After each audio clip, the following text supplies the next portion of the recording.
राष्ट्रीय शिक्षा नीति 2020 का उद्देश्य हमारे देश की बढ़ती विकासात्मक अनिवार्यताओं को पूर्ण करना और शिक्षा प्रणाली के उन सभी पहलुओं में सुधार करना है जो 21वीं शताब्दी की शिक्षा के अपेक्षित लक्ष्यों से आवंटित है।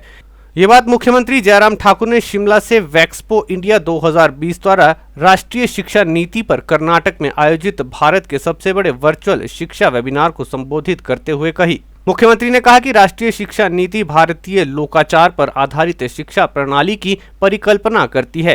ये भारत में सभी को गुणवत्तापूर्ण शिक्षा प्रदान कर समान और जीवंत ज्ञान से सामाजिक परिवर्तन करने में सीधा योगदान देगी, जिससे भारत शिक्षा के क्षेत्र में विश्व शक्ति बनकर उभरेगा। उन्होंने कहा कि इस शिक्षा नीति में हमारे संसाधनों के पाठ्यक्रम और शिक्षा शास्त्र के माध्यम से छात्रों के बीच मौलिक कर्तव्यों, संवैधानिक मूल्यों और देश के प्रति उनमें सम्मान की गहरी भावना विकसित करने की परिकल्पना समाहित है, ताकि बदलते हुए समाज में उनकी भूमिका और जिम्मेदारी के बारे में जागरूकता उत्पन्न हो सके। Bureau report, Shimla.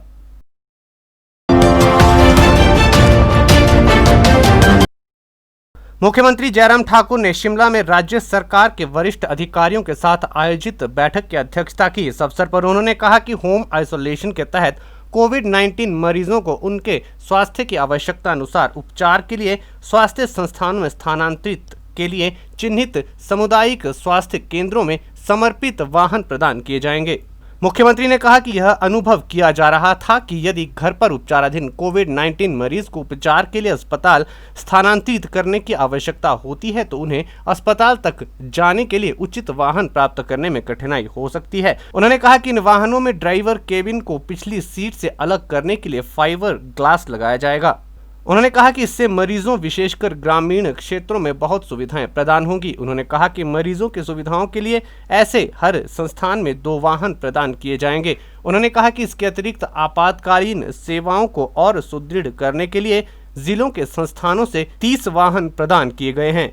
मुख्यमंत्री ने कहा कि सभी कोविड वार्डों में मरीजों की सुविधाओं के लिए गर्म पानी और स्टीमर की पर्याप्त व्यवस्था की जानी चाहिए। उन्होंने कहा कि मरीजों के लिए स्वच्छ शौचालय सुनिश्चित करने के लिए विशेष ध्यान दिया जाना चाहिए।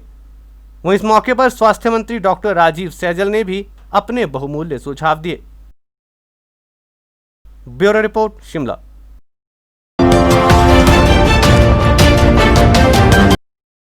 संविधान निर्माता भारत रत्न बाबा साहब डॉक्टर भीमराव अंबेडकर के महापरिनिर्वाण दिवस पर भाजपा अनुसूचित जाति मोर्चा द्वारा हिमाचल प्रदेश के सभी 17 जिलों में श्रद्धांजलि अर्पित की गई।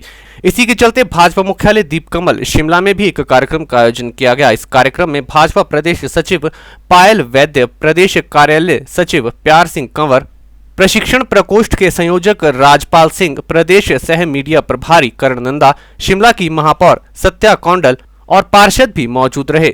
भाजपा प्रदेश अध्यक्ष एवं सांसद सुरेश कश्यप ने शिमला से जारी प्रेस बयान में कहा कि भारत रत्न बाबा साहेब डॉक्टर भीमराव अंबेडकर का 64वां महापरिनिर्वाण दिन है और कृतज्ञ राष्ट्र आज उन्हें श्रद्धांजलि दे रहा है। संविधान निर्माता डॉक्टर अंबेडकर को दुनिया, अर्थ, विधि, सामाजिक न्याय, राजनीति सहित विभिन्न क्षेत्रों में उनकी दूरगामी दृष्टिकोण और गहन शोध के लिए जानती है।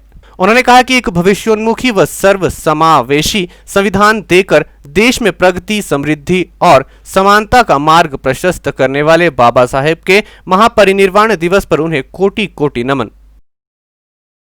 Bureau report, Shimla.